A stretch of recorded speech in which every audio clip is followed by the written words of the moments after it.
जय हिंद दोस्तों। तो हम लोग इस क्लास के माध्यम से कुमार गौरव सर के द्वारा कराए गए 9 अक्टूबर के करंट अफेयर्स को हम लोग फटाफट इस क्लास में रिवीजन करने वाले हैं और लास्ट में आप लोग को बिहार राज्य दर्शन भी देखने वाले हैं, जो यह सीरीज नंबर 3 होगा।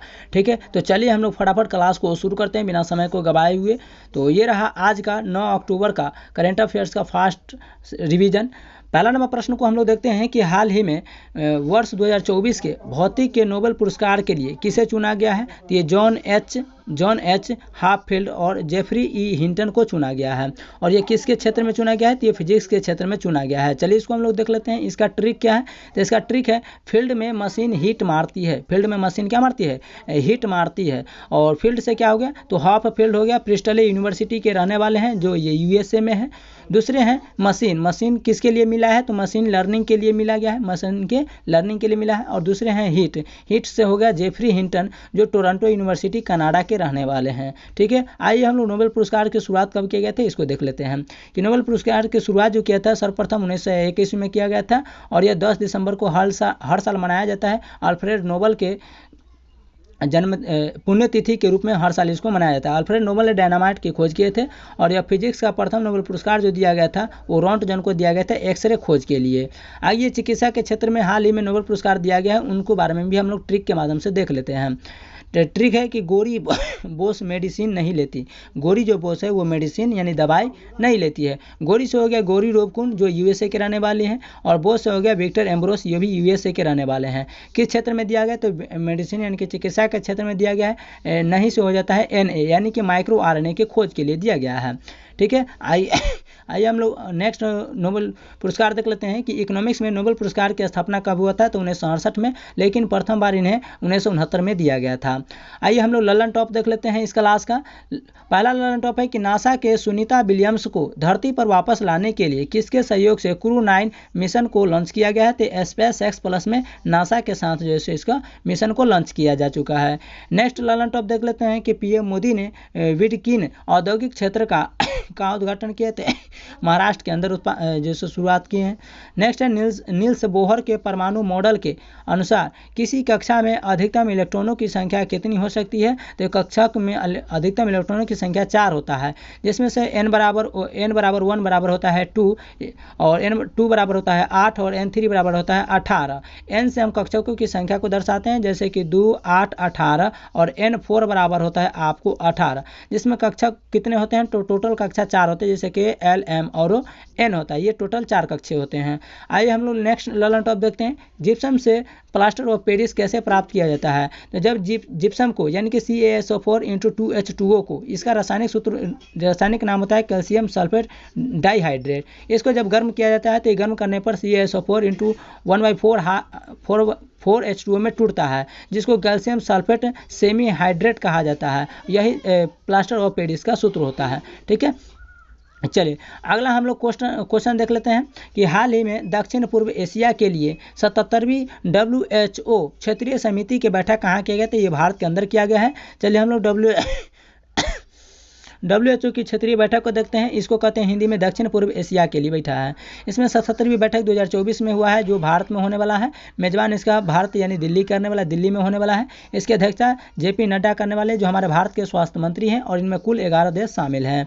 चलिए आइए हम लोग अगला देख लेते हैं WHO के बारे में कि WHO की स्थापना जो हुआ था वो 7 अप्रैल 1948 को हुआ था। इसका मुख्यालय जेनेवा स्विट्जरलैंड के अंतर्गत है, अंदर है। वर्तमान इसके अध्यक्ष जो है टेड्रोस अधनोम भी कहते हैं और इसे पैट्रिक अमोथ भी कहते हैं। ठीक है, तो ये आप लोग याद रखेंगे।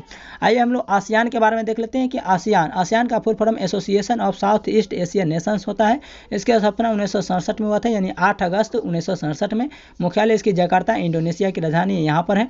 भारत इसका सदस्य नहीं है, ये भी ध्यान रखेंगे। कुल इसमें 11 देश शामिल हैं और इसका 11वां देश जो है तिमोर लिस्ते बनाए। क्या बनाए, तिमोर लिस्ते बनाए, जिसकी राजधानी दिल्ली है। दिल्ली नहीं दिल्ली है, दिल्ली। ठीक है, आइए इसका भूटान को देख लेते हैं कि भूटान की राजधानी थिम्पू है, मुद्रा इसकी नगुलट्रम है। थाईलैंड की राजधानी बैंकॉक है, इसकी मुद्रा बाहत है। नेक्स्ट है नेपाल भी भारत का पड़ोसी देश है, जिसकी राजधानी काठमांडू है। काठमांडू में सार्क का मुख्यालय है। सार्क का फुल फॉर्म होता है south Asian association regional cooperation होता है। इसके मुख्यालय काठमांडू में है। इसकी मुद्रा रुपया होता है। अगला ललन टॉप देख लेते हैं कि हाल ही में दादा साहब फाल्के पुरस्कार के लिए किसे चुना गया। तो बंगाल टाइगर मिथुन चक्रवर्ती मिथुनदा को चुना गया है। नेक्स्ट है हाल ही में हाल ही में वर्ष 2024 के सशस्त्र रामानुजन पुरस्कार के लिए किसे चुना गया है? तो एलेक्जेंडर डन को चुना गया है। और रामानुजन पुरस्कार किससे संबंधित है? ये गणित के क्षेत्र में दिया जाता है, मैथमेटिशियन अवार्ड है। नेक्स्ट है कि दहन किस प्रकार का परिवर्तन है? तो दहन एक रासायनिक अभिक्रिया है, यानी केमिकल चेंज है, केमिकल इक्वेशन है। देखिए, रासायनिक अभिक्रिया और एक भौतिक अभिक्रिया होता है। रासायनिक अभिक्रिया में क्या होता है कि अगर किसी भी वस्तु में परिवर्तन लाना चाहते हैं तो उसमें परिवर्तन करने के बाद फिर से वापस उसी अवस्था में उसको नहीं ला सकते हैं, तो उसे रासायनिक अभिक्रिया कहते हैं। जैसे मानकर चले कि दूध से दही बना लिए, लेकिन दही से दूध नहीं बना सकते, तो ये रासायनिक अभिक्रिया होगा। दोस्त का समोसा खा लिए, लेकिन दोस्त आपको समोसा वापस मांग रहा है, तो आपको समोसा आप पेट से निकाल करके नहीं देते हैं क्योंकि वो पच चुका है, तो ये रासायनिक अभिक्रिया हो गया। लेकिन दूसरा है भौतिक अभिक्रिया। भौतिक अभिक्रिया में क्या होता है कि अगर मानकर चलिए आप पानी को क्या करते हैं, पानी को ठंडा करते हैं, तो पानी ठंडा करने पर ये क्या हो जाता है, तो ये बर्फ बन जाता है। क्या बन जाता है? पानी ठंडा करने पर ये बर्फ बन जाता है, और जैसे ये बर्फ को गर्म कीजिएगा तो फिर पानी बन जाएगा। तो यानी कि जिसको उसमें किसी भी तरीके से परिवर्तन करने के बाद फिर से वापस उसी अवस्था में ला सकते हैं, उसे भौतिक कहते हैं। ठीक है, तो ये आप लोग याद रखिएगा। अगला है यहाँ पर कि किस धातु को क्विक सिल्वर कहा जाता है? तो ये पारा को कहा जाता है। पारा का अन्य नाम मरकरी है। मरकरी का संकेत Hg होता है। इसका परमाणु संख्या 80 होता है। आइए हम लोग नेक्स्ट प्रश्न को देख लेते हैं। प्रश्न संख्या 3 है कि भारतीय विदेश व्यापार संस्थान ने कहाँ अपना दूसरा विदेशी व्यापार परिसर स्थापित करने की घोषणा किया गया है? तो ये संयुक्त अरब अमीरात में यानी दुबई के अंदर यह स्थापना करेगा। दुबई की राजधानी देख ले तो अबू धाबी है, जिसका मुद्रा दिरहम है। ठीक है, और दूसरा यह अबू धाबी में यानी कि संयुक्त अरब अमीरात में यह स्थापित करेगा। लेकिन पहला इससे पहले कहाँ था? तो मॉरिशस के अंदर पोर्ट लुइस में, जो मॉरिशस की राजधानी है। भारतीय विदेशी व्यापार संस्थान, जिसका अंग्रेजी में क्या कहा जाता था? IIFT कहा जाता है, जिसका फुल फॉर्म होता है Indian institute of foreign trade होता है। इसका फुल फॉर्म होता है। इसकी स्थापना 1963 में हुआ था।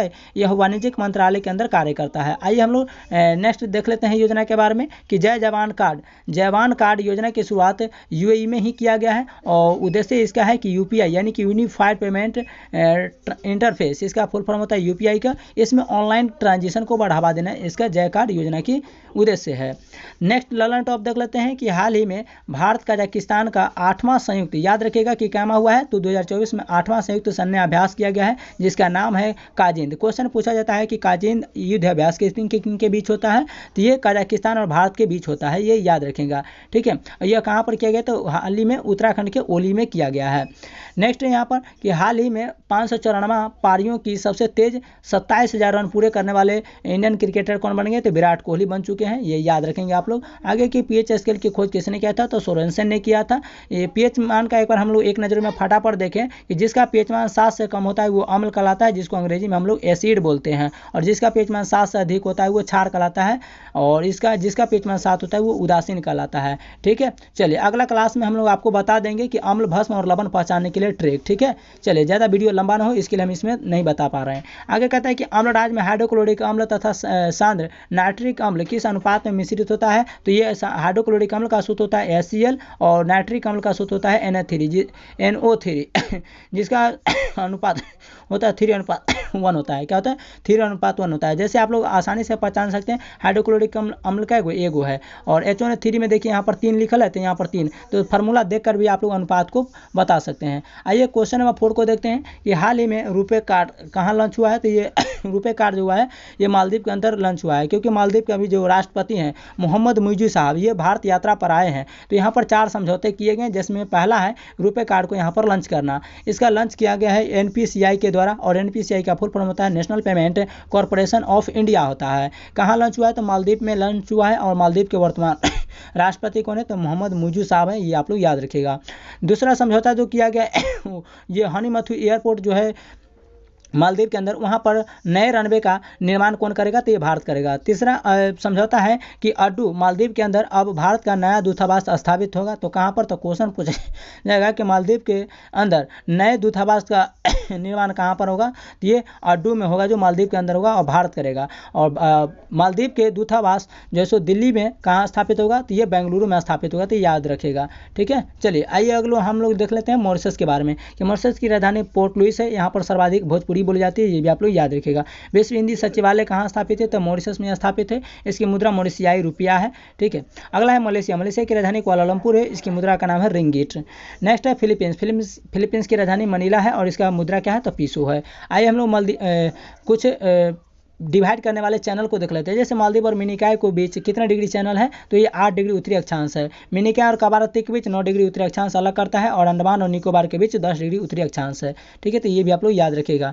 अगला ये ललन टॉप देख लेते हैं कि हाल ही में सशस्त्र बल चिकित्सा सेवा महानिदेशक का पदभार संभालने वाली पहली महिला अधिकारी कौन बनी है, तो आरती सरीन बन चुकी है।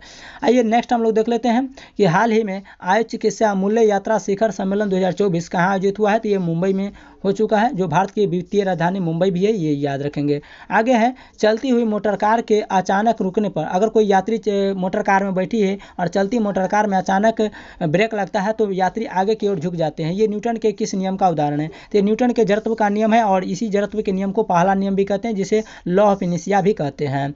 आइए अगला हम लोग प्रश्न को देखते हैं कि ग्रहों की गति से संबंधित नियम किसने दिया था, तो ये केपलर ने दिया था। टोटल 3 नियम दिए थे, ये भी आप लोग याद रखेगा। अगला क्वेश्चन नंबर 5 की तरफ हम लोग चलते हैं कि हाल ही में हरियाणा में तीसरी बार किसने बहुमत हासिल किया है, तो भाजपा यानी कि बीजेपी ने। यहाँ पर तख्ता पलट हो गया है अचानक से।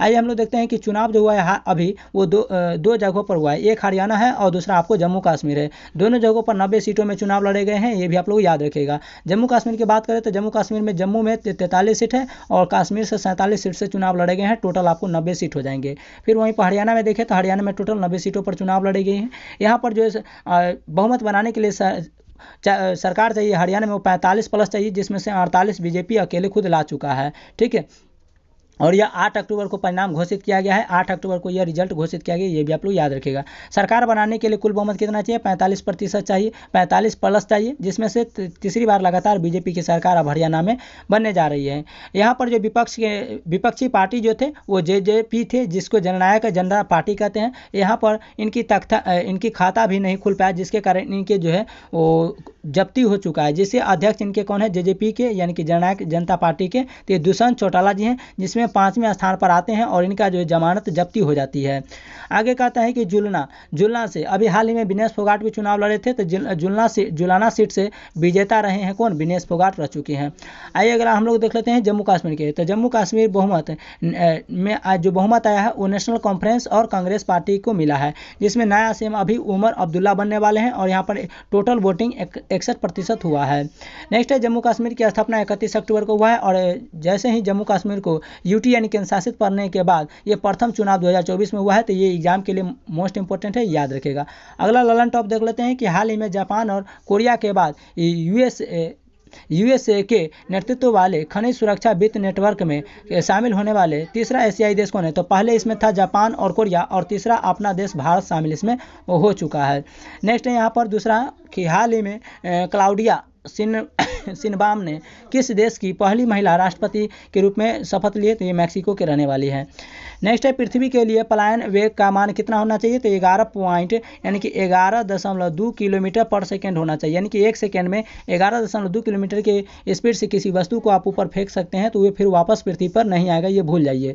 अगला है कि पानी में तेल छिड़कने पर उसका पृष्ठ तनाव बढ़ जाता है या कम हो जाता है, तो देखिए पानी में किसी भी वस्तु को मिलाइए या किसी भी वस्तु को छिड़काव कीजिए तो उसका पृष्ठ तनाव हमेशा घट जाएगा। आइए अगला हम लोग देख लेते हैं क्वेश्चन नंबर 6 है कि हाल ही में अंतर्राष्ट्रीय वित्त निगम ने भारत के पहले ब्लू लोन के लिए किसके साथ साझेदारी की है, तो देखिए ब्लू लोन से याद रखिएगा कि पानी कैसा होता है, नीला, और ये किसके लिए दिया गया है, ये दिया गया है समुद्र की स्वच्छता के लिए। ये भारत के कौन से बैंक ने समझौता किया है, ये एक्सिस बैंक ने साझेदारी किया है। आइए हम लोग देख लेते हैं IFC यानी कि इंटरनेशनल, जिसको हम लोग फुल फॉर्म इसका क्या कहते हैं, तो IFC का मतलब होता है अंतर्राष्ट्रीय वित्त निगम होता है, जिसको IFC कहते हैं, इसका फुल फॉर्म होता है इंटरनेशनल फाइनेंस कॉरपोरेशन होता है। इसका समझौता की भारत के पहले ब्लू लोन ने किया गया है और यह विश्व बैंक समूह का हिस्सा है। क्या है, तो ये IFC जो है वो विश्व बैंक समूह का हिस्सा है, इसका मुख्यालय वाशिंगटन DC जो अमेरिका में है। आइए हम लोग ब्लू लोन को देख लेते हैं कि उसका उद्देश्य क्या है। तो ब्लू लोन के लिए जो लोन भारत को मिलने वाला है एक्सिस बैंक के द्वारा, उसमें समुद्री पारितंत्र को बेहतर करने के लिए दिया गया है। ठीक है, अब भारत इसके अनुसार से भले लोन किसी के नाम पर लिया जा सके, लेकिन भारत इसका खर्च कहाँ करेगा, ये भारत खुद तय करेगा। $500 मिलियन मिलने वाला है, कितना है, तो $500 मिलियन मिलने वाला है, ये आप लोग याद रखिएगा। आइए हम लोग ललन टॉप देख लेते हैं कि हाल ही में ब्लू या हीट वेव को प्राकृतिक आपदा घोषित करने वाला राज्य कौन है, वो मध्य प्रदेश, महाराष्ट्र है। जैसे टाइगर प्रदेश या भारत का हृदय प्रदेश या दाल का कटोरा भी कहा जाता है। आगे देखते हैं कि हाल ही में भारत की पहली सुपर कैपेसिटर विनिर्माण सुविधा का उद्घाटन कहाँ किया गया है, तो ये केरल में किया गया है, ये याद रखिएगा। अल्फा बीटा गामा के में कितनी भेदन क्षमता किसकी अधिक होती है, तो ये गामा किरण की होती है, ये आप लोग याद रखिएगा। नेक्स्ट, निर्वात में प्रकाश की चाल कितना होती है, तो निर्वात में प्रकाश की चाल 0 होते हैं, लेकिन प्रकाश की चाल सबसे ज़्यादा निर्वात में होती है, 3 लाख किलोमीटर पर सेकेंड होती है, ये याद रखिएगा। यानी 1 सेकेंड में 3 लाख प्रति सेकेंड होता है। नेक्स्ट प्रश्न है 7वां कि हाल ही में भारत के चीनी चौथी ISSF जूनियर विश्व चैंपियनशिप 2024 की पदक तालिका में कौन सा स्थान मिला है, तो ये इसका राइट आंसर कौन सा हो जाएगा, तो ये 4th स्थान मिला है। किसका, तो ये भारत को 4th स्थान मिला है, तो यहाँ पर 4th स्थान आप लोग लिख लीजिएगा, 4th स्थान मिला है। ISSF जिसको कहते हैं जूनियर शूटिंग वर्ल्ड कप, ये इसका क्रम कौन सा है, तो इस बार 4था क्रम है, ठीक है। मेजबान इसका लीमा है, यानी कि इसका होस्ट कौन है, तो ये लीमा पेरू में किया गया है। भारत के कुल 61 शूटर इसमें शामिल हैं। और पॉइंट टेबल की बात करें तो भारत इसमें 13 गोल्ड 3 सिल्वर और 8 ब्रॉन्ज के साथ टोटल 24 कुल पदक के साथ भारत प्रथम स्थान है। तो यहाँ पर हम आपको जो 4th लिखा है यहाँ पर लिख लीजिएगा कि पहला स्थान है, ठीक है, पहला स्थान है, ये याद रखिएगा। इसका क्रम कौन सा है, तो 4वां क्रम है, ठीक है। आगे देख लेते हैं कि इसका सेकेंड स्थान किसको मिला है, तो ये सेकेंड स्थान इटली को मिला है। नेक्स्ट देख लेते हैं कि पेरिस ओलंपिक 2024 में भारत का स्थान कौन सा रहा, तो 71वां रहा, 0 गोल्ड और 1 सिल्वर और 4 गोल्ड मेडल के साथ टोटल 5 मेडल के साथ भारत जो है आपको 71वां स्थान पर रहा। उसी में देख लेते हैं पेरिस पैरा ओलंपिक में भारत का स्थान 18वां रहा, जिसमें से 29 टोटल कुल मेडल आया था, जिसमें से 7 टोटल गोल्ड मेडल था। ललन टॉप देख लेते हैं फटाफट हम लोग कि ललन टॉप कि हाल ही में भारतीय पुरुष फुटबॉल टीम ने कैसे हराकर SAFF अंडर-17 चैंपियनशिप 2024 का खिताब जीता, तो बांग्लादेश को हराकर जीता गया है। बांग्लादेश की राजधानी ढाका है, इसका मुद्रा टाका हो जाएगा। 1971 में यह भारत के द्वारा आज़ाद किया गया था और 1972 में इसे पाकिस्तान ने देश की मान्यता दिया। हाल ही में 25वां लाल बहादुर शास्त्री राष्ट्रीय उत्कृष्टता पुरस्कार किसे मिला है, तो राजश्री बिरला को दिया गया है। नेक्स्ट है कि आवर्त सारणी में आवर्त स्तंभों की आवर्त की संख्या टोटल या वर्गों की संख्या टोटल कितनी होती है, तो देखिए आपको एग्जाम में कभी कभी आवर्त की जगह पर क्षैतिज भी देता है, तो आवर्त को हम कहते हैं क्षैतिज, यानी कि आवर्त सारणी जो होता है इस तरीके से आप लोग देखे होंगे, ये इस तरीके से जो आवर्त सारणी होता है इसमें टोटल 7 पंक्तियां जो सूता होता है यानी कि गिरा हुआ पंक्ति होती है, इसको आवर्त बोल देते हैं, इसी को क्षैतिज बोले जाते हैं, जिसकी संख्या टोटल 7 होती है। लेकिन इसी आवर्त सारणी में जो इस तरीके से पंक्ति होती है खारा, ये टोटल 18 होते हैं, जिसको वर्ग बोला जाता है या स्तंभ बोला जाता है। स्तंभ मतलब खंभा, था खंभा की तरह खारा है, तो याद रखेगा, तो इसकी संख्या 18 होती है। तो आवर्त या क्षैतिज पूछे तो संख्या 7 होती है, वर्ग या स्तंभ पूछे तो इसकी संख्या 18 होती है। आवर्त सारणी मोजले के द्वारा दिया गया था। परमाणु इसमें क्रमांक जो है उजेड के आधार पर सजाया जाता है। आगे कि बॉक्साइट किस धातु का अयस्क होता है, तो ये एल्युमिनियम का होता है। एल्युमिनियम का संख्या 13 होता है, परमाणु संख्या इसका 13 है। नेक्स्ट प्रश्न क्वेश्चन नंबर 8 देख लेते हैं कि हाल ही में अंतर्राष्ट्रीय खेलों से संन्यास की घोषणा करने वाली दीपा कर्माकर को संबंध किसे है, तो ये टेनिस से संबंधित है। किसे, जिम्नास्ट से संबंधित है, याद रखेगा। किसे, तो दीपा कर्माकर जिम्नास्ट है। जिम्नास्ट का मतलब होता है उछल कूद, ठीक है। अगरतला यह त्रिपुरा की रहने वाली है और इसका 2016 रियो ओलंपिक क्वालिफाई करने वाली पहली भारतीय महिला दीपा कर्माकर थी और यह 4th स्थान पर थी। ये भी आप लोग याद रखेगा। आइए हम लोग कुछ खिलाड़ी को खेल से संबंधित देख लेते हैं कि रोहन बोपन्ना संन्यास जो लिए हैं वो टेनिस से संबंधित है। PR सीरीज यह हॉकी से संबंधित है और भारत के राष्ट्रीय खेल क्या है, हॉकी है। लुइस आरेज यह फुटबॉल से संबंधित है और यह कहाँ के रहने वाले हैं, तो उरुग्वे के रहने वाले हैं। ललन टॉप देख लेते हैं कि हाल ही में चर्चा में रहे नववर्ष रोश हसनाह का संबंध किससे है, तो ये यहूदी समुदाय से। कमेंट्स में आप लोग को बताना है कि पूरे विश्व में सबसे ज़्यादा यहूदियों वाला देश कौन सा है। नेक्स्ट है कि हाल ही में महात्मा गांधी की 115वीं जयंती पर बापू टावर का उद्घाटन कहाँ हुआ है, तो ये पटना में हुआ है। और बापू सभागार भी कहाँ है, तो पटना में है, जहाँ पर कुमार गौरव सर भी आए थे। चुनाव में उंगली पर निशान लगाने के लिए स्याही में किसका उपयोग किया जाता है, तो सिल्वर नाइट्रेट का। सिल्वर नाइट्रेट को हम लोग लूनर कॉस्टिक बोलते हैं, जिसका सूत्र AgNO3 होता है। नेक्स्ट है आर्द्रता मापने के लिए किस यंत्र का प्रयोग किया जाता है, तो हाइग्रोमीटर का। जबकि वायु दाब मापने के लिए हाइड्रोमीटर का प्रयोग किया जाता है। दोनों में आप लोग कन्फ्यूजन नहीं होइएगा, ये आप लोग याद रखिएगा, ठीक है। तो ये वायु दाब मापने के लिए होता है, किसका, वायु दाब मापने के लिए होता है। नेक्स्ट है 9वां प्रश्न है कि हाल ही में भारतीय वायुसेना ने अपना 92वां स्थापना दिवस कब मनाया? तो 8 अक्टूबर को। भारतीय वायुसेना की स्थापना 8 अक्टूबर 1932 को होता है, इसलिए इसे स्थापना दिवस 8 अक्टूबर को हर साल मनाई जाती है। इस बार जो 2024 में स्थापना हुआ है वो 92 है, यानी कि 92 है। नेक्स्ट है कि यहाँ पर कहाँ हुआ है? तो ताबरम वायुसेना स्टेशन चेन्नई में तमिलनाडु के अंदर हुआ है। इसमें शामिल सेकंड सीडीएस है और प्रथम सीडीएस कौन थे आप लोग को कमेंट्स में बताना है। सेकंड सीडीएस है अनिल चौहान जी, जो ध्वजारोहण करते हैं। ठीक है, आइए अगला हम लोग देख लेते हैं कि वायुसेना के अध्यक्ष इसमें शामिल भी हो चुके हैं, जिसमें अमरप्रीत सिंह जो है इन्हें शामिल हो चुके हैं। इस बार का थीम है सक्षम, सशक्त और आत्मनिर्भर। इसका आयोजन जो हुआ है 2024 में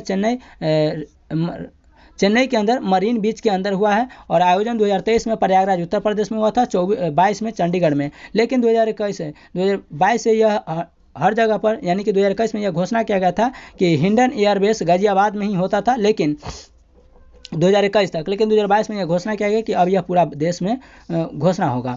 आगे ललन टॉप देख लेते हैं कि हाल ही में प्रधानमंत्री नरेंद्र मोदी ने धरती आबा जनजातीय ग्राम उत्कर्ष अभियान कहाँ आरंभ किए थे? झारखंड के अंदर किए हैं। नेक्स्ट क्वेश्चन कि हाल ही में शास्त्रीय भाषा का दर्जा किसे दिया गया? तो पहले शास्त्रीय भाषा जो था टोटल 6 था, जैसे देख लेते हैं तमिल, तेलुगु, संस्कृत, कन्नड़, मलयालम और उड़िया, ये टोटल 6 थे। लेकिन अभी जो 5 को जोड़ा गया वो है असमिया, बंगाली, पाली, संस्कृत और मराठी, ये टोटल 6। तो टोटल आप लोग को कितने भाषा के? 6 5 11। तो अब जो क्वेश्चन पूछा जाएगा कि शास्त्रीय भाषा कुल कितने हैं? तो 11 है, ये आप लोग याद रखिएगा। नेक्स्ट है किस विटामिन के संक्रमण रोधी विटामिन कहा जाता है? तो विटामिन ए को संक्रमण रोधी कहा जाता है, एंटी इन्फेक्शन कहा जाता है। विटामिन ए का रासायनिक नाम रेटिनॉल होता है, यह आंख के लिए अच्छा होता है। विटामिन ए का स्रोत गाजर होता है, ये आप लोग याद रखिएगा। आगे कहता है किडनी स्टोन का रासायनिक नाम क्या होता है? तो कैल्शियम ऑक्जिलेट होता है। जो हम लोग कहते हैं ना किडनी में पथरी हो गया, तो ये कैल्शियम ऑक्जिलेट के कारण होता है, ठीक है, जिसका रासायनिक नाम होता है। आइए हम लोग 10वां प्रश्न देख लेते हैं कि हाल ही में नशीली दवाओं की साक्ष्य से निपटने के लिए संकल्प पहल किसने लॉन्च किया है? तो हिमाचल प्रदेश ने लॉन्च किया है और यह हिमाचल प्रदेश ने लॉन्च लिया कहाँ किया है? शिमला में, जिसकी राजधानी है इस अभी हिमाचल प्रदेश के वर्तमान सीएम कौन है? सुखविंदर सिंह सुक्खू है। इसका उद्देश्य क्या है? नशीली दवाओं की तस्करी को रोकना और युवाओं में जो नशीली पदार्थों का जो लत लग रहा है उसको छुड़ाना है। नेक्स्ट है यहाँ पर ललन टॉप देख लेते हैं फटाफट।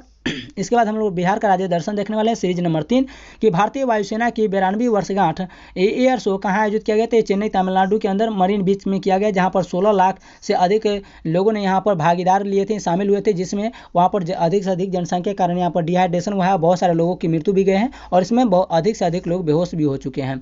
आइए अगला देख लेते हैं कि ऐसे कौन से जीव है जिनके अंदर आरबीसी केंद्रक पाया जाता है? तो ऊँट और लामा जो है इनके अंदर आरबीसी पाया जाता है, ठीक है, ये याद रखिएगा। अगला कहते हैं इंटोमोलॉजी किसके अध्ययन है? तो इंटोमोलॉजी जो है कीट के अध्ययन है, जिसे अंग्रेजी में इंसेक्ट बोलते हैं।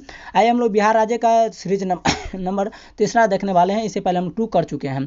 जननायक कर्पूरी ठाकुर ये बिहार के प्रसिद्ध व्यक्ति रह चुके हैं, जो बिहार का जननायक इनके नाम से जाना जाता है। तो याद रखिएगा कि बिहार का जननायक किसे कहा जाता है? तो कर्पूरी ठाकुर को कहा जाता है। भारत रत्न 2024 में इन्हें दिया गया। भारत रत्न में अभी तक टोटल कुल 53 बार दिए जा चुके हैं, जिनमें से अभी 49वीं क्रम का जो बिहार रत्न दिया गया जननायक कर्पूरी ठाकुर को दिया गया, यानी कि अभी तक शुरू से लेकर के अभी तक कुल भारत रत्न अभी तक कितने व्यक्तियों को दिया गया? 53, लेकिन इनमें से अभी तक 49वीं इनको दिया गया है, ये भी याद रखिएगा, ठीक है। आगे हम लोग देख लेते हैं बाबूजी जगजीवन राम। बाबूजी जगजीवन राम को 115वीं जयंती 5 अप्रैल 2024 को मनाई गई है, ठीक है। इनका अन्य नाम देख लेते हैं बाबूजी राष्ट्रीय नेता, स्वतंत्रता सेनानी, सामाजिक न्याय के योद्धा, दलित वर्गों के चैंपियन और एक उत्कृष्ट सांसद इनके अन्य नाम हो जाएंगे। जवाहरलाल नेहरू जी के अंतरिम सरकार में इन्होंने युवा मंत्री भी रह चुके हैं जगजीवन राम जी। स्वतंत्रता के बाद 1952 में श्रम विभाग के कार्य भी कर चुके हैं, कार्यरत रहे हैं। नेहरू मंत्रिमंडल के अंदर संचार विभाग, परिवहन और रेलवे विभाग, परिवहन और संचार के पदों पर कार्य कर चुके हैं नेहरू मंत्रिमंडल के अंदर। आगे देख लेते हैं कि खाद्य एवं कृषि मंत्री भी रह चुके हैं। 1971 में भारत पाकिस्तान युद्ध के समय इन्होंने रक्षा मंत्री का कार्य किए। 1936 से 1946 टोटल 40 वर्ष तक लगातार इन्होंने सांसद का कार्य किया, जो विश्व अपने आप में विश्व रिकॉर्ड है।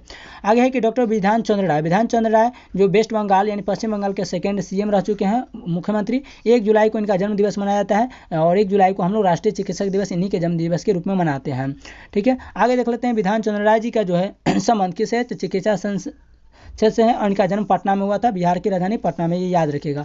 पश्चिम बंगाल के सेकंड सीएम बनने वाले यही हैं। आगे चाणक्य, कौटिल्य और विष्णुगुप्त। चाणक्य को कौटिल्य कहा जाता है, कौटिल्य को विष्णुगुप्त कहा जाता है, इनका अन्य नाम है।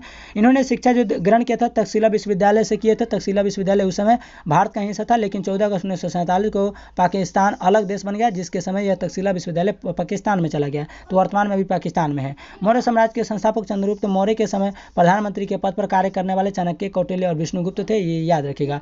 चाणक्य का प्रसिद्ध पुस्तक जो था अर्थशास्त्र था। क्वेश्चन पूछा जाता है अर्थशास्त्र का जनक किसे कहते हैं? चाणक्य को कहा जाता है। राज्य से संबंधित सप्तांग सिद्धांत किसने दिया था? चाणक्य ने दिया था, जिसमें स्वामी का मतलब होता है शासक, अमात्य का मतलब होता है मंत्री, जनपद का मतलब होता है नागरिक, और क्षेत्र और दुर्ग का मतलब होता है किलेबंदी, कोष का मतलब होता है खजाना, और दंड का मतलब होता है सेना, और मित्र का मतलब होता है गठबंधन। आगे तक लेते हैं फणीश्वर नाथ रेणु। फणीश्वर नाथ रेणु का जो प्रसिद्ध पुस्तक है वो है मैला आंचल है।